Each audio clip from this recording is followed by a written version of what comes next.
Hey,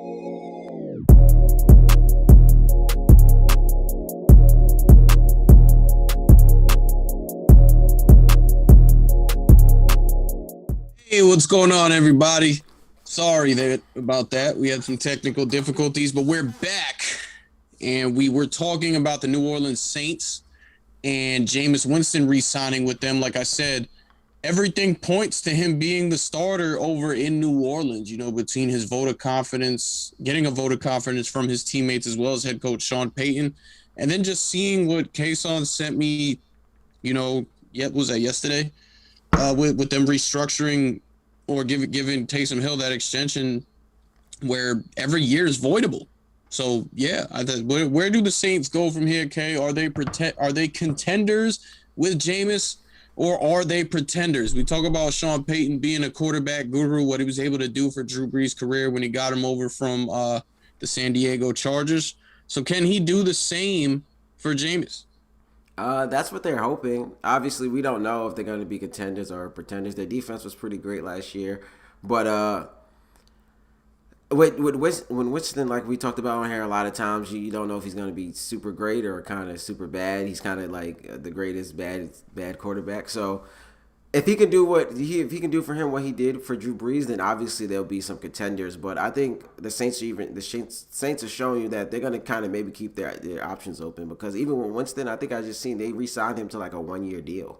So like they're not locked into him either. So he kind of has a year to show with Taysom Hill. They have him on, like you said, on a contract where they can kind of change it later on. So they're keeping their options open, but giving these guys a chance. So it's going to be interesting to see where they go from here. So if they're not a contender next year, it looks like maybe in 2 or 3 years they'll be going in a different direction to make sure that they're contenders. So we're going to find out. Yeah, for sure, man. I actually think the Patriots and the Saints are in a similar boat. You got some good players over there, great coaches, but your quarterback situation is kind of in limbo. I don't think, you want to hope that Jameis and Cam are the long-term guys for them. Those are two guys that I root for as far as football goes, want to see them succeed. But I just don't know if they're both long-term answers for either of those teams. Yeah, I don't think anyone kind of knows. But we're about to find out this year. Really, like I said, they're not locked into, and even with the Cam deal, Cam's back for another 1 year. So like, they're not locked into these quarterbacks. So they're gonna have a year to kind of show what they could do, and if not, then they're gonna move on in a different direction. So I think they know. Well, obviously with Drew Brees retiring, that the era is kind of over. So they're keeping their options open just in case a quarterback comes available like Russell Wilson, and they might go after him. Yeah, for sure, man. We'll definitely watch that out. Some other things going on here. Ryan Fitzmagic signed a 1-year deal to join the Washington football team. Was at 10 mil, I believe he gets for that 1 year. So that's your guy, Ryan Fitzpatrick. And I think he can do great things for you as long as there's no expectations. Because when there are expectations, he doesn't really play that great. And we've seen that in every single stop that he's had. So maybe they'll get a young guy in there that can kind of learn from him or whatever, but that's who they're looking to try and to win their second division title. He's got to go up against Dak Prescott, Daniel Jones, and Dak Prescott, Daniel Jones, and yeah. Yeah, well, we'll see what he can do. Hopefully, maybe he's learned from where he's been in his other situations before. And he That kind of was steps. disrespectful. I'm sorry. I like you too. What's my man's name over in Philly? Jalen Hurts. That was disrespectful. I'm sorry, Jalen. Yeah, and hopefully he learned from what kind of happened in those past situations, and maybe he can kind of step up when he's needed. So it's gonna be obviously being a veteran quarterback, we can kind of maybe see what we can do. Yeah, for sure. Did you see the Texans actually got their contingency plan if Deshaun Watson doesn't play for them now? Uh, that's interesting. Obviously, they it's like the James Harden situation where they're gonna have to see how it's gonna be getting uncomfortable and who's willing to kind of go into the season getting uncomfortable. With everything that's been going on, it's clear that he does not want to play for them. So obviously they want to get them a security blanket, because obviously finding him, he knows he's going to get fined for the games that he misses. It's not really hurting him. So since that's not hurting him, you got to maybe have another backup plan. Yeah, they keep saying that he's not going anywhere. They're not talking to anybody. Got no plans to move him, and he's not changing his thing either. He's standing pat. So they went out and signed Tyrod Taylor to be their backup quarterback, possibly starter if Deshaun Watson's not going to go out there and play. And I mean, Tyrod, he's a serviceable guy. That's who he's been. Like he's been good, not great everywhere he's been. But I mean, with the Texans, you can't expect them to do they don't have anything good going over there. They got a first time head coach, an older coach who's never even been a coordinator as their first time head coach. No real weapons either. Will Fuller's a free agent. We don't know if they're going to bring him back. I mean, they don't really have much. Yeah, it's gonna be interesting to kind of see what they do. Like you said, they don't really have much, so obviously they might have to make some more moves. So we're just gonna see what they do from here. It's still a long way before the season starts. So hopefully, maybe they can do some other things. The Giants, after twice franchising defensive lineman Leonard Williams, gave him a 3-year, $63 million deal that includes $45 million of that guaranteed. He bet on himself twice. He looked very good with that defense under Patrick Graham, the defensive coordinator, who seems to just works wonders wherever he goes because he did a good job in Miami as well. So, good for him. He was kind of holding the Giants back with that. They couldn't really do much else with their free agency. So they get him. They made some other moves as well. Not exactly what Deshaun Watson's trending on Twitter right now. Nothing happened. So they tried to make they made some other moves. And I mean, it hasn't been anything that really moved anybody. They signed John Ross, wide receiver from the Bengals. He was a former 9th overall pick. Bring him in. He's already on the IL. Like you said, they bring back Leonard Williams. Not a lot, man. We heard a lot of rumors that they were going to try and go after Kenny Galladay, who's a wide receiver from Detroit. And we know that the Giants need a number one wide receiver, and that would pretty much unlock their offense. But from everything that I've heard, they're not all in on Kenny Galladay. Kenny Galladay is the top wide receiver in this free agent class as well. They like him a lot, but they're not willing to break the bank to bring him in. And his top destinations are the Dolphins and the Giants. So, I mean, when you look at that, you look at Miami has cap space, and right now it seems like they have a better trajectory than the Giants do. Yeah, definitely. I guess the Giants do have some players there at their position, but I think they should maybe go after him to kind of upgrade there a little bit, just to get some more weapons out there for Daniel Jones. But the way they ended the season on a high note, so maybe they don't want to touch or change too many things and kind of see if they can ride that momentum into the next season.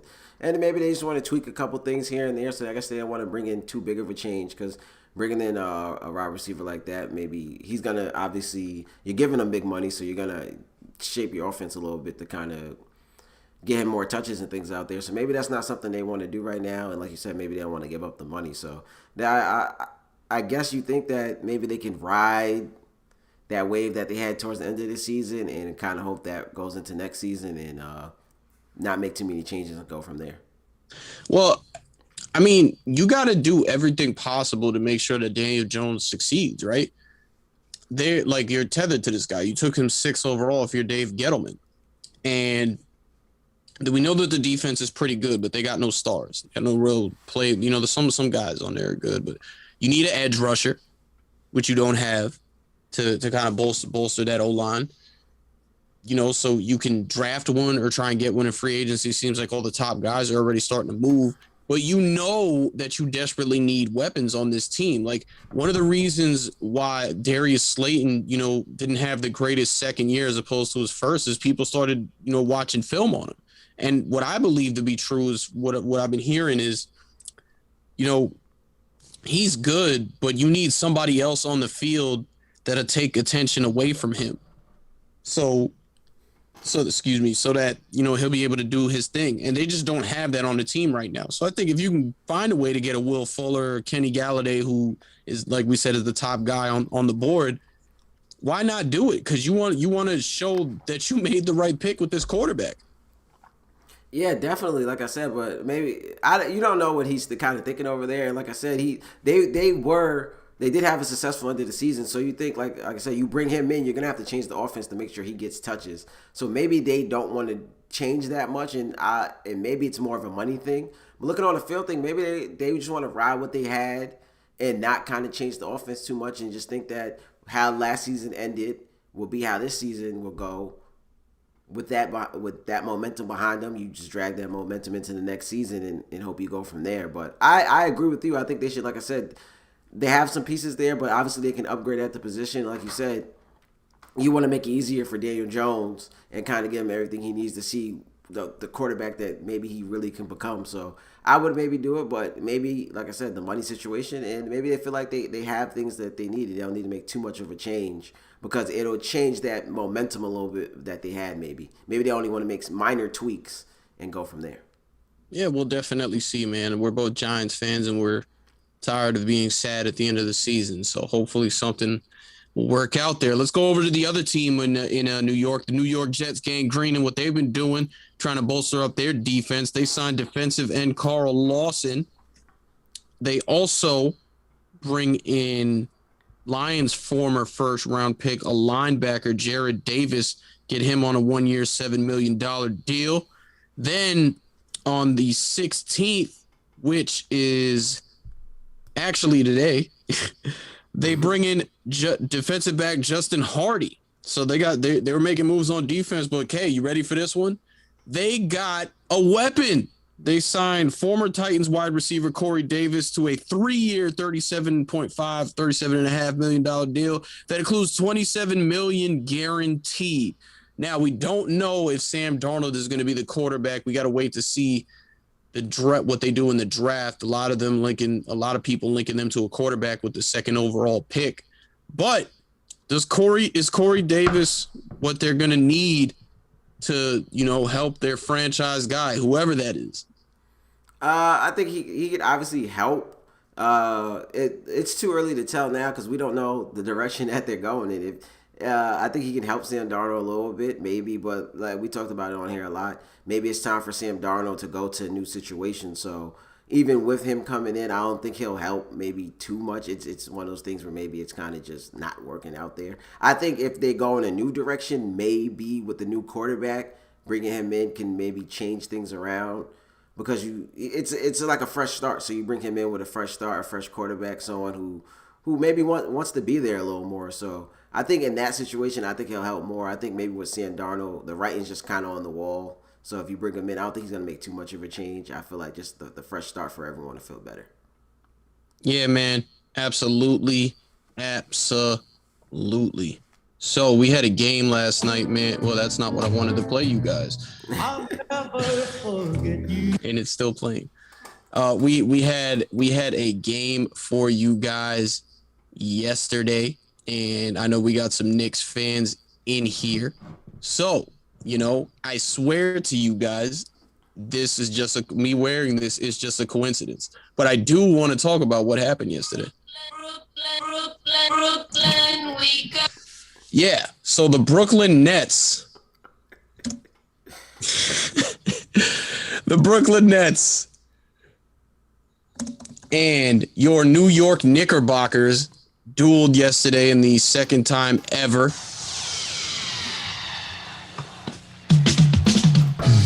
We are the New York Knicks. We are the New York Knicks. Just had to get that out the way. But the Brooklyn Nets and the New York Knickerbockers dueled yesterday. And, the Brooklyn Nets, who have just been destroying people, even without Kevin Durant, just brought in Blake Griffin, but we got to wait to see him play. Rumored to be making some other moves there, too. They're just killing the Knicks. And the Knicks, if the Knicks are down, typically they're your starters are out after the third quarter. And, guys are playing, the bottle flip game. And, that's it. But the Knicks, they make you sweat now. They come all the way back from down 16, I believe, to make it a close one. You want the ball in Julius Randle's hand, correct? You want the ball in Julius Randle's hand. You get it. If you're the Knicks, you want the ball in Julius Randle's hand. You get the ball in his hand, and you get the mismatch. You got Kyrie Irving guarding him. So he's at the arc. Kyrie swats the ball. He gets his hand on the ball, but Julius gets the ball back. He dribbles, tries to shoot. They call him for a travel, and that's the game. Now, people are going nuts today about what happened last night, right? The NBA came out today and said it was the right call. Mike Breen, who actually calls games for the Knicks and calls the NBA playoffs for ESPN, said he talked to a couple officials and they told him it was the right call. I don't know if you got a chance to watch the game. Did you get to watch the highlights? Knicks fans, we want to hear from you too because I know you guys are going nuts. What do you think about it? Was it the right call? I was actually watching the game, and it was the right call. Uh, on first glance, it to me it seemed like it could have been a jump ball. Obviously, it seems like Kyrie got his hands on the ball, but Julius Randle never dropped it. If Julius Randle would have dropped it, then I would say that maybe it'd be a good play. But Julius Randle, it might have been a double dribble, but Julius Randle didn't drop the ball, and even though Kyrie hit the ball, Julius Randle never lost possession of the ball. So he only tried to adjust his movement or what he was gonna do after he realized he couldn't get that three off. But he Loki got hit the ball got hit on the way up, and he never let the ball go. So he never lost possession. Kyrie, it never changed possession. So to me, it's a travel or it's a jump ball because Kyrie got his hand on the ball. So it's either one or the other. So obviously he came down with the ball and he didn't drop it, so they decided to call it travel. But if they would have called a jump ball, I'd have been fine with it. But to me, first glance, because I've seen some other things where it's like, I guess definitely it's a travel. But on first glance, watching the game, I figured it's a double ball. It's a jump ball or it's a travel. Okay, wise words to go by. Kayson agreeing with all the other pros, all the other experts in it. I mean, what are we thinking of the Knicks here, though, man? They're not playing no more. And this is the first time that the Nets and the Knicks are both kind of the Nets are good. We know the Nets compete for a title, but the Knicks are pretty good, man. This is the first time ever because like when the Nets were going and when they were in Jersey going to the NBA Finals and stuff, the Knicks was not good. And when the Knicks were kind of good, the Nets were not good. But so they've never been good at the same time. They've both been bad at the same time, but they've never been good at the same time. So what are we thinking about this rivalry moving forward here, man? And what do we think about the Knicks? Obviously, I'm kind of with everyone else. The Knicks they're looking better, and it's a good start to the right direction. I think the Nets, as of right now, will probably win most of the matchups. I want to say maybe dominate, but they'll win most of the matchups going forward because they just have the better team. But I think the Knicks are in the right direction. There was a rumor that came out that said that one of the stars would request a trade to New York in the next couple of years. So I think with the Knicks being in the right direction for the foreseeable future right now, I think that they will be able to compete with the Nets in a short amount of time. I think right now the Nets are still gonna seem like, I don't want to call them the big brother because Knicks fans are gonna get on me, but the Knicks they're gonna be the say with your chest. Say with your chest. Yeah, they're not the big brother, but right now I guess they're like the little brother who. They the big little brother. Yeah. It's exactly what they are. They're like the big little brothers right now for a little while. So with the Knicks going in the right direction, people are going to want to come to the Knicks. They just need to get that franchise and everything under control. So I think the Knicks are going to keep making it competitive as of right now. And then when they get those couple of pieces to come there, it's going to be a full-on rivalry. Rivalry. Kind of like how the Lakers and the Clippers are right now. The Nets got the greatest accumulation of talent we've ever seen. James Harden, Kyrie Irving, Kevin Durant. And you didn't need Blake Griffin, but you got him anyway. You don't need Andre Drummond, but allegedly you're trying to get him anyway. I don't know if the Knicks bringing in one star is going to do it. I like RJ Barrett. I think, he's putting up great numbers right now. I think, he could develop into something good, but I don't know if Julius Randle, who and Knicks fans ain't going to like me saying this, I still do not know if Julius Randle is a part of the Knicks for the foreseeable future. I think he's with you for the short term. I'm not sure if they're going to keep him on for the long term because you drafted Obi Toppin and you want to see what you get at it. You don't draft Obi Toppin and expect him to be the bench player for the rest of his career, right? So, I mean, as things start to develop more, I want to see what happens with Julius Randle. you know. So I don't know, man. I don't know if the Knicks are going to be competing with what the Nets have, even if they get one guy over there. Yeah, but the thing is, I think they'll keep Julius Randle for maybe a couple more years. I'm not sure when that contract is up, but they might give him another contract for a couple more years. Like obviously, like you said, you don't draft Ovi Toppin to for him to not be a starter or be that player. But sometimes players get drafted and they're not who you thought they would be. So I think Julius Randle will be there until Obi Toppin shows that he's gonna be that player. Now obviously he's gonna need those minutes eventually. But I think for the next year or two, you can kind of take it as one of those situations where he kind of has to learn maybe under Julius Randle and just learn the game for a little bit and just go from there before you kind of give him the full reins and get rid of I guess your one All-Star that you have right now. But I think obviously they're not gonna be like both competing for championships right now where it's like who's gonna win, Knicks or Nets. But I think if they do get that one piece over there with what they have right now and kind of the grit and grind that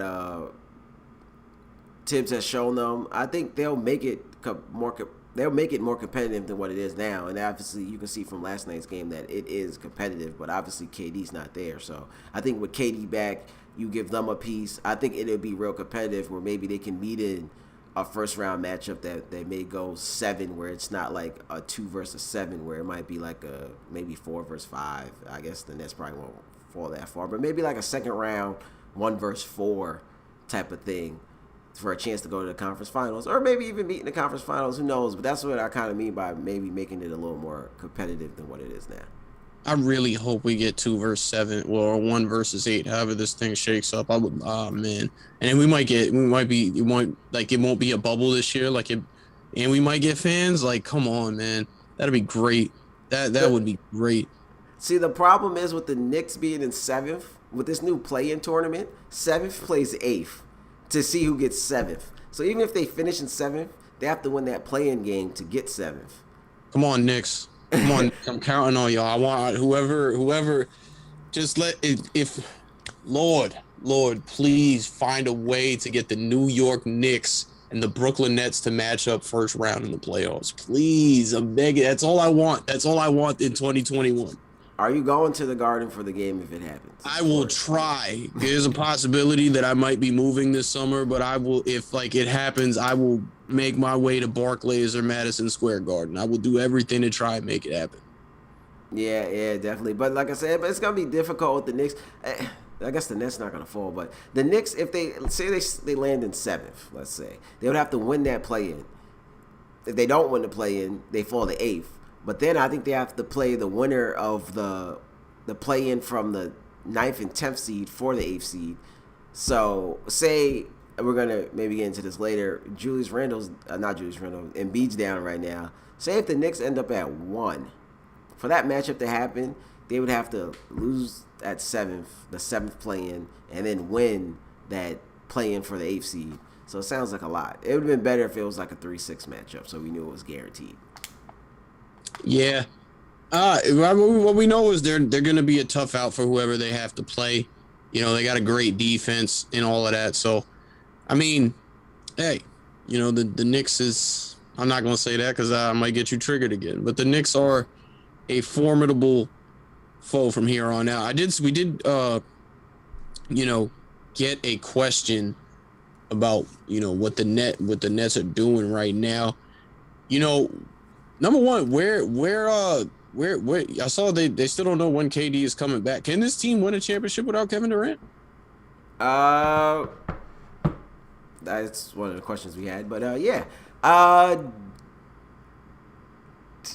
don't know. It'll be interesting. I think they can maybe get out the East without Kevin Durant, possibly. To win the championship without him, I think would be pretty tough, depending on who comes out the West. But I think getting out the East is possible without Kevin Durant, depending on how things kind of line up. But winning the championship without him might be pretty tough. Nika says no. We would like for you to tell us why. Yeah, I don't know. I don't even know if I'm still on the Philly train, man. I think even with Kevin Durant, I think Philly could come out the East. But with no KD, I definitely don't think that they're beating Philadelphia. But I will Uh, say this: like I like bringing in Blake Griffin. Like we talked about when we talked about him signing over there, he can distribute the ball. So now we know Harden can play off the ball, and we know Kyrie can play off the ball. That's a crazy offense right there. yeah, but you see how well they've looked without KD right now. I think if they can kind of keep up the momentum that they had and really running into the playoffs, and let's say Embiid's down right now. Let's say Embiid misses. I guess they said it's going to be about 2 weeks at the most right now. So if it ends up being a month, and the Nets kind of ride that month without Embiid, and they ride the wave that they're on to get that 1 seed. Say Kevin Durant doesn't come back for the Eastern Conference. I think if especially if we're able to get fans in and things like that, I think they can, with the number 1 seed in the East, have a home court advantage through the East. I think they can possibly get out of it without him. Right on, man. Ah, whew. Can Philly? That was the other question. Can Philly hold on to the number 1 seed with no Embiid?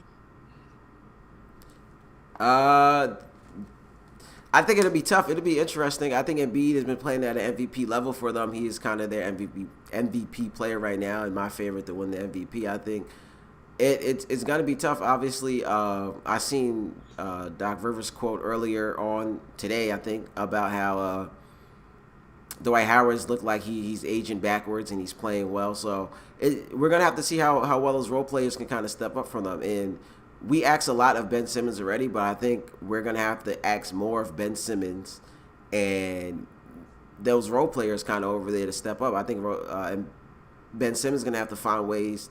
Obviously, he finds ways to get people shots, but he's going to have to find more ways to get people shots when Embiid out. Because you think about Embiid drawing double teams, all those shooters over there, he gets them open shots. So I think the ball's obviously going to be in Simmons' hands. He's their best player now without Embiid. It comes down to how well Simmons can lead them and how long Embiid's going to be out. Like I said, they're saying it's going to be 1 to 2 weeks. So 1 to 2 weeks without him might not be too bad. But if it ends up after that second week, they have to look at it again. It ends up being more than a month. I think it could become an issue then. Yeah, I got to look at their schedule. They're only half a game up on Brooklyn right now. They're playing the Knicks and they're losing by 10. But with that being said, no. Oh, Ben Simmons is playing tonight. I take that back. They got that game in front of them right now. They got to win that game. Do we know how long Embiid's expected to be out? They said 1 to 2 weeks right now. They're gonna relook at it in 1 to 2 weeks. Okay, so moving forward, you're losing to the Knicks right now, and we're not at the second half yet. You got Milwaukee tomorrow. Then Saturday you're playing against Sacramento. Then the Knicks again on Sunday. Then Golden State, Lakers, Clippers, Denver. They should be able to win 3 of those games for sure. Should be. Possibly. Like I said, if it's only gonna be about a week or 2 weeks, I think they'll be able to survive a week or two without him. I think if it becomes longer than that and it becomes like a month or anything like that, with how well the Nets are playing over there without KD, and then KD's gonna be relooked at this week, so possibly KD's coming back this week. I think it'll be tough for them to kind of hang on because like you said, they're only a half a game up on the Nets. That means 1 loss and 1 Nets win. The Nets have that 1 seed right now, so I think how long he stays out, I think they'll be able to stay afloat right now, but it's going to depend to me how long they stay out before we really be too worried. How long he stays out before we're too worried about it. Yeah, I don't know if you saw the rumors too. They're looking to try and acquire Kyle Lowry, get a homecoming in Philly with him. The only problem is I don't know if you want to give up, Thibault or Maxey in that deal. Those are 2 young guys that look great for them, but you got to give up something. Yeah, definitely. And also, I guess they tried this a little bit at the end of last year, moving Ben Simmons to the 4 position. That might, with Kyle Lowry over there, I know he can shoot, and maybe you can move him off ball and play him as the 2 a little bit. But it'll be interesting to see how they those 2 going to take some time to learn how to play together a little bit because obviously they're both point guards.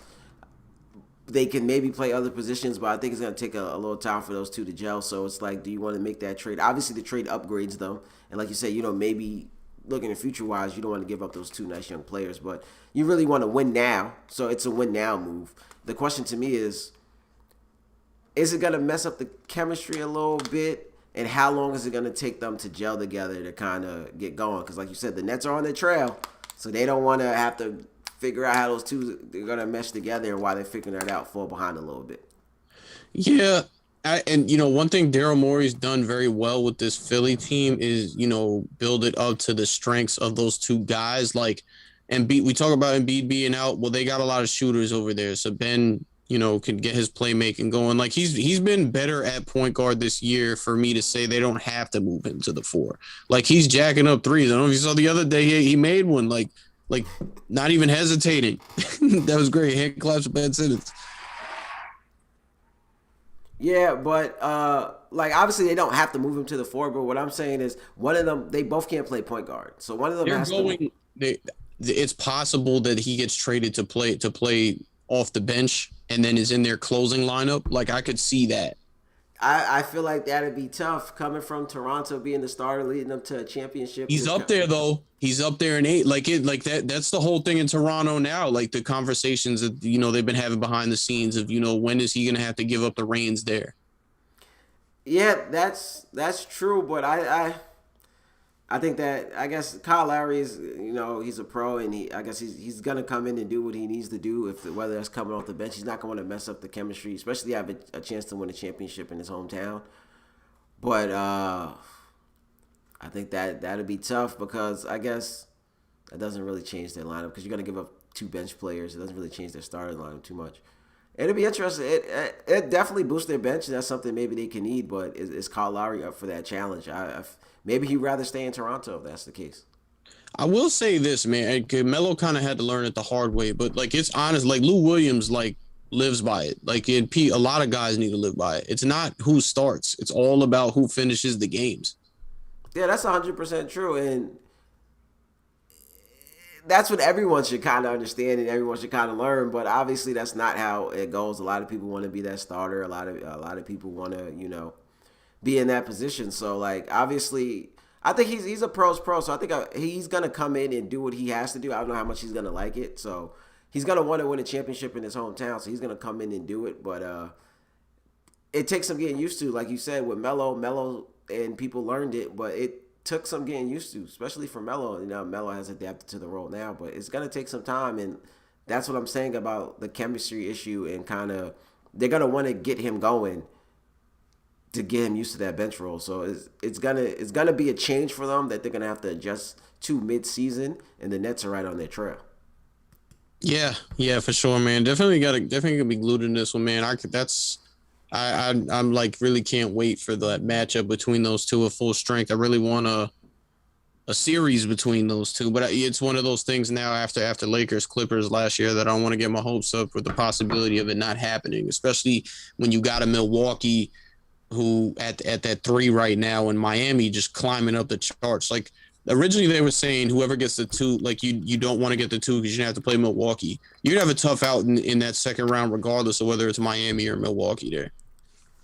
Yeah, definitely. It could definitely go either way. Miami, like you said, is coming back on, but it's gonna be. I see how the season ends. Miami has come back on, and obviously they're the Eastern Conference champion.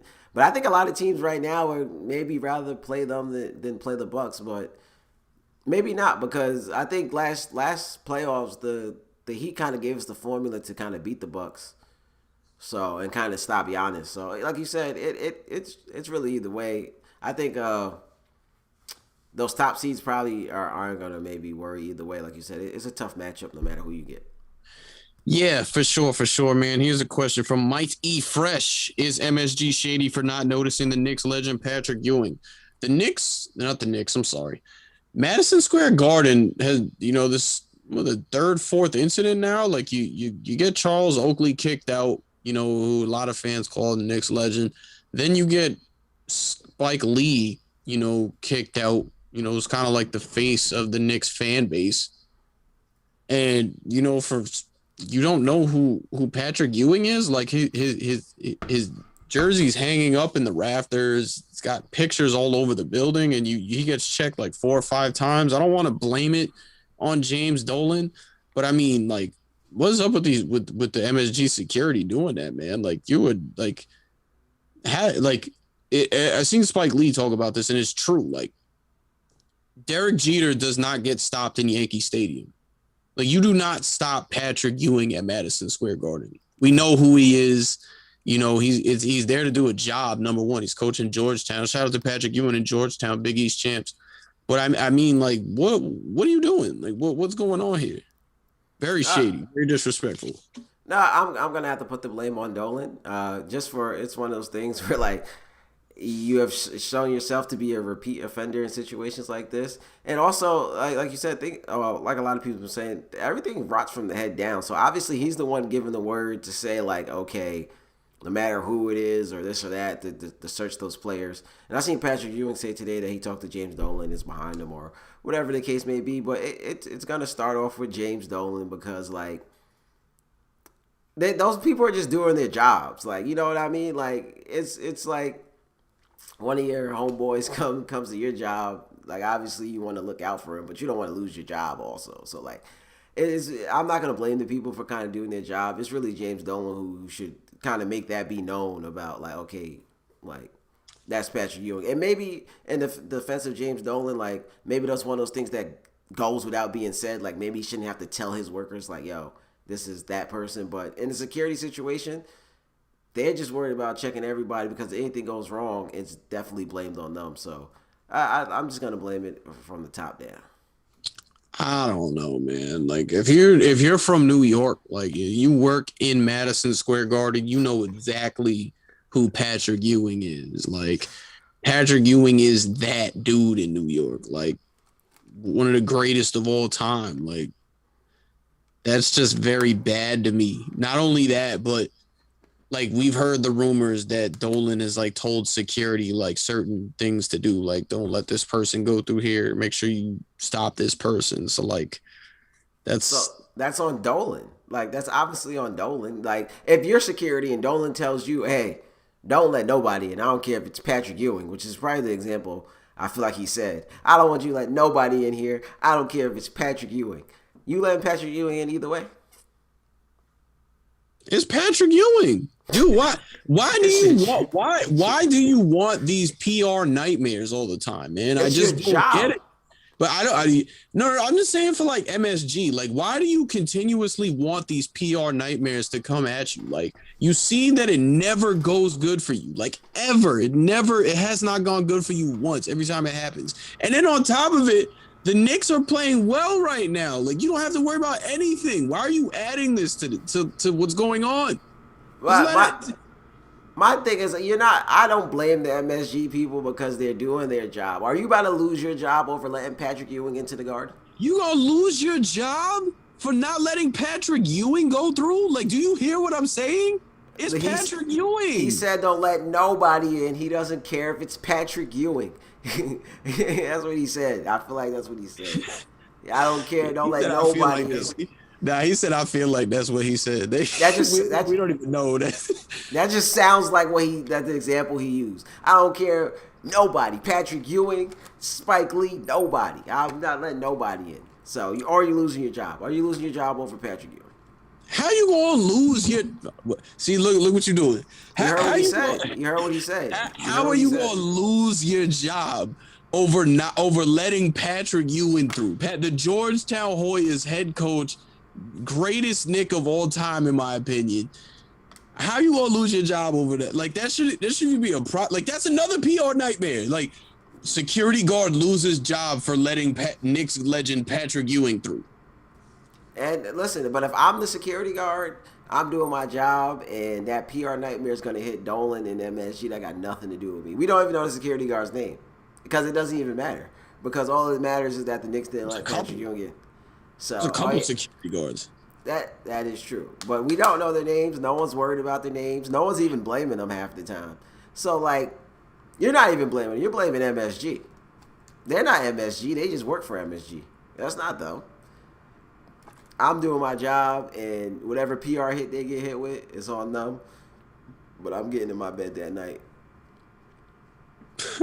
Feeling perfectly fine that I didn't let Patrick Ewing in because he told me in the meeting he doesn't care who it is. Patrick Ewing, Patrick Chewing, whoever it is, he's not getting in. So you do your job. Oh man, the Knicks, Madison Square Garden. It's always something. And someone said take that weak jersey off. You know what you were doing. Did they really? Where did they get that? You know what you were doing when you came on here wearing that. Where? No.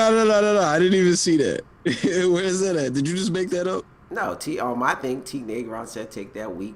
Oh, it's my brother. He said take that weak jersey off. It's not coming up on my feed, but that's my younger brother. Maybe he deleted the comment, but on mine it's still here. Oh, yeah, on mine it's here. He said take the jersey off. You knew what you were doing when you put that jersey on. Knicks fans you're not fooled by your acting like that's not what you were doing. Are you saying that now, or did he say that too? No, that's what I'm saying. You didn't fool anyone. This is not a publicity stunt. I did not come into this, thinking about last night's game. I just threw on the jersey like it's nothing. So my little bro, I'm sorry that you were still upset about that call, but you weren't gonna win anyway. And if you play them in a series, you're losing in 6. So. I think I speak with all Knicks fans when I say that you're not fooling anybody, and that's your brother. He knows you don't wear Nets jerseys. So if he says I got another Nets jersey right over there right now. If he says this, then the chat is gonna have to believe that you don't wear Nets jerseys because he said it. If you wore Nets jerseys, he wouldn't be saying this comment.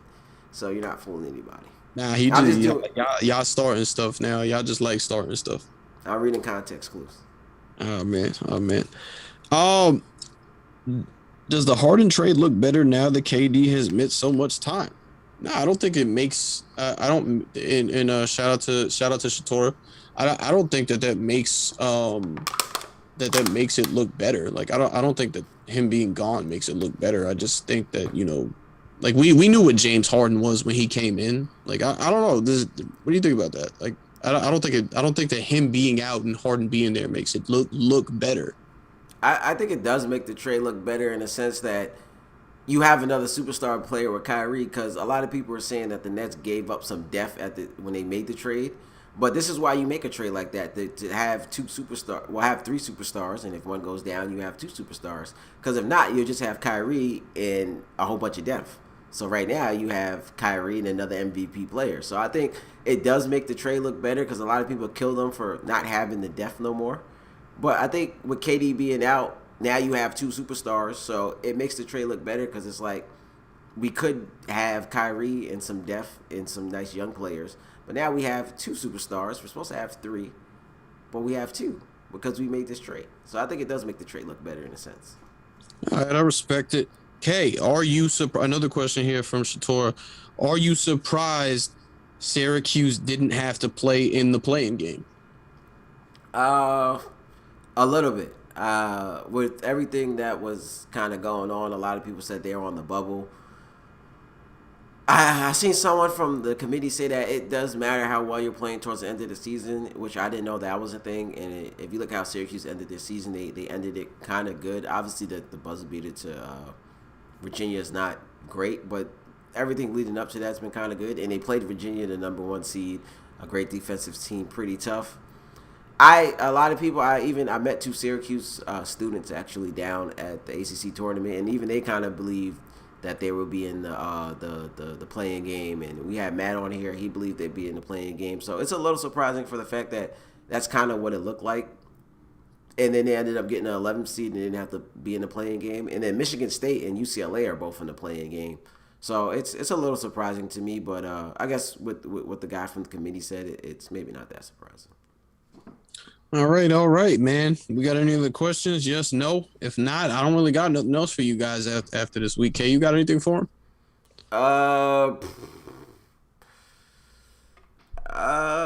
I'm not sure. I guess we kind of talked about the NCAA tournament so far. I see we got this question from Adia earlier. Your final 4 picks. I don't know if you have your I haven't yet. Don't have them yet.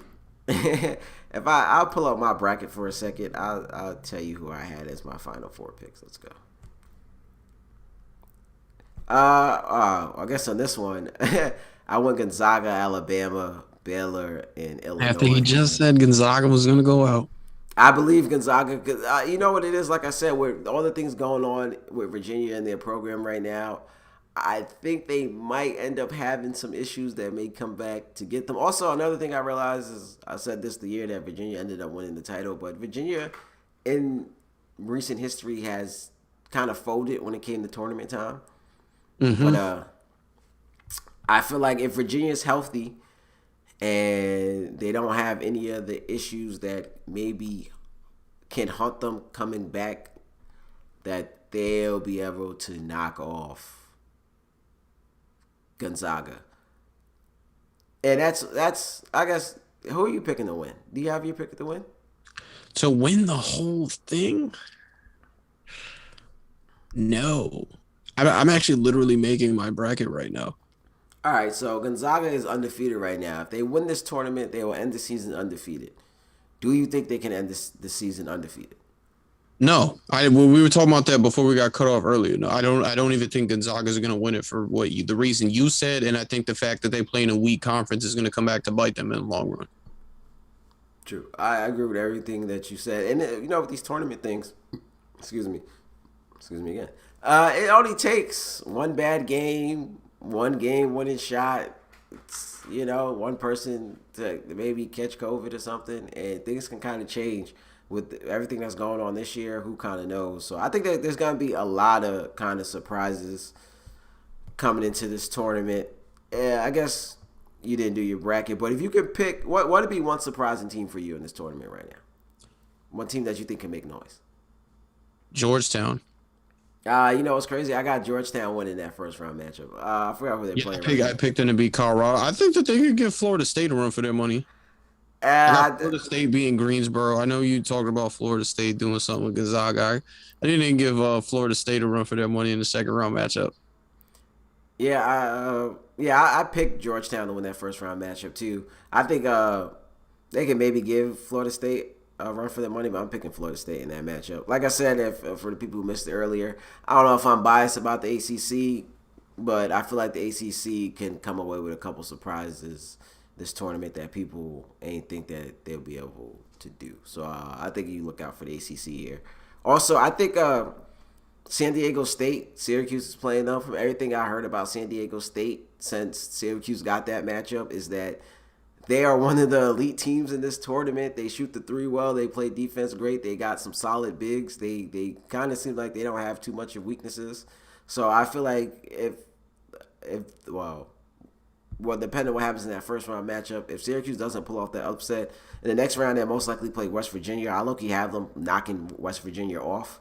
And then they're running to Houston. I think that, You got San Diego State knocking off West Virginia. yeah, I got San Diego State knocking off West Virginia. I think they can knock off West Virginia. And then they're running to Houston, where I think that's where their little run will kind of fall out. But San Diego State is a team I think can make a run. I think Florida State can maybe make a run. And there's a couple other good games in here. Like I said, all the 8-9 matchups seems like they're going to be tough and go either way. You got LSU versus St. Bonaventure. St. Bonaventure is one of those like bracket buster teams every year who just comes in and usually upsets a couple teams. So I can see St. Bonaventure's kind of knocking off LSU in that Nah, first round. I got LSU. I got LSU taking. Didn't LSU just beat just like either they almost won or they beat a big team I in the think they, conference? I think they almost just beat Alabama in the championship game. Okay. And also in the second round, Ohio State would match up with Virginia Tech. I got to see Virginia Tech down when I was at the tournament. They're, Wait. I actually picked Florida to beat Virginia Tech. oh God! Now I got Florida. I got Virginia Tech winning that, and then I feel like Virginia Tech can beat Ohio State. I feel like Ohio State is solid, but I feel like I said, it might be the ACC in me, man. But I think Virginia Tech is a very tough team. I'm going crazy in the round of 32. I'm picking Oklahoma to beat Gonzaga. You picking Oklahoma? I think I was looking at this thing. I might have Oklahoma going home in the first round, but I feel like To Missouri? Yeah, that's what I'm saying. No, 8-9 matchups are tough. I feel like Missouri can knock off Oklahoma. Okay. Okay. But I guess with the 8-9 matchups, they're like toss ups either way, no matter how it can go. Those are the hardest ones to pick. I'm just kind of at this point, like I'm in the Sweet 16 right now. I got Creighton beating Oklahoma. I got Kansas City. I got KU knocking off Iowa. I got I Michigan I beating got your that pick, too. Florida State. I got I Florida got State. Iona beating Texas. I got Texas UConn. Oh, I put UConn here. I got Villanova. Shout out to Jay Wright, former head coach at Hofstra. And a couple time national champion with Villanova. I got them taking out Baylor in the Sweet I, 16. that was one I was stuck on too. I'm like, because you know how Villanova is when it comes to tournament time. Villanova, like you said, a couple time champions in the last couple years. They're a tough tournament team, and I feel like tournament times where they step up the most. And Baylor's obviously been a good team this year, but that was one of the ones I was stuck on too. All right, here's my final four. Creighton versus Michigan and Villanova. You got Creighton in the Final Four. Yeah. Who they? I'm going crazy. I had Creighton losing to Virginia. I But go had ahead. Creighton beating Virginia. And then beating Gonzaga, and then they'll go up against Kansas. You got them beating Kansas too? Oh, you Yeah, got I got them Kansas. beating Kansas. Okay, all right. So who's your other ones? Creighton, Michigan, and then Villanova and Illinois. And I'll Interesting. take Michigan versus Villanova for your championship. Interesting. I had those are some. That's definitely shocking. I agree that Gonzaga's not going to go undefeated, and they're probably not going to win it all. My pick right now is for Illinois to win it all. They're solid with their guards. They got Kofi or Kobe in there. I can't pronounce the name, but they got some solid bigs. I like they got some tough guards on the bench and starting for them. So I kind of like what Illinois is able to do. But yeah, that's an interesting bracket you got there. Yeah, I like to swing for the fences sometimes. It's the NCAA tournament, though. Crazy things happen. Yeah, absolutely. I feel like I'm gonna maybe change mine later on because I feel I know like a lot that of Creighton pick got you going nuts, huh? yeah. That's that. I don't even know if I had Creighton getting out the first round. I feel like Texas Tech is a team that I've seen play a couple times this year, and I feel I like had Texas Tech moving. I feel like they play tough. I had them going to the Elite Eight to go up against Baylor. Respect it. Like I said, I got Baylor getting knocked off. Oh, Baylor. See, I had Texas Tech, Virginia Tech, and I had Texas Tech win that one. Oklahoma State will go up against Illinois, which is I think that's gonna be a good one in the Sweet 16 if it ends up happening. I Houston, almost picked Oklahoma State to knock off Illinois, but I said I'm not going to do it. I'm not too surprised. A lot of people kind of like what they was able to do. They made a late season, excuse me, they made a late season tournament run. So and then they have the number one pick there, so it's possible. That was another one I was torn on. I feel like there's gonna be a lot of upsets here, and obviously there's usually a lot of upsets in the tournament. But I feel like there's gonna be a lot of upsets. You got Creighton losing to UCSB, No, bro. no, I had them losing to Virginia in the second round. I don't, like I said, I'm an ACC guy. I think. I Yeah, don't but think I'm Virginia. picking Creighton over Virginia because, like you said, Virginia never really come. Like they had the one year when they made the run and won it, but they like they usually don't come to play when it's time to play. Yeah, but then it'll be if Creighton does make it there, they'll go up against Gonzaga. I think Gonzaga can beat Creighton. I think Creighton's another like a team. Call me crazy. I think Oklahoma knock off Gonzaga. I Let's think go. Creighton plays in the Big East, and they have. I guess they lost against Virginia. They lost against Xavier. They lost against Kansas. They play some good teams, but I feel like Gonzaga, who also probably has like a top 10 pick over there, I feel like I. I feel like they've seen teams like Creighton before in their conference, even though it's a weaker conference. I feel like they'll be able to figure Creighton out. I think All right. they have trouble with Virginia, who's played in a bigger conference versus bigger teams. And then if they do win, they're gonna have trouble against Kansas. So looking at this, I guess all of them kind of have a tough way when you start to get there. I was going to say Gonzaga might have the toughest way to get there because Kansas is no slouch and Iowa would be no slouch if Iowa ends up getting there. They end up running into Virginia. And they'll get Mizzou or the Oklahoma in the second round. Yeah. I got Jay Wright and Villanova winning another chip this year. You go with Villanova. I wouldn't be surprised. That if they do end up in that Sweet 16 versus, I think if they can get past that Sweet 16 with Baylor, I think they'll have a good shot. But I think that's where they'll maybe run into the most trouble. You gotta have an upset though, man. I got a couple, so hey, Yeah. what are you gonna do? My upset is Gonzaga going down, to be honest.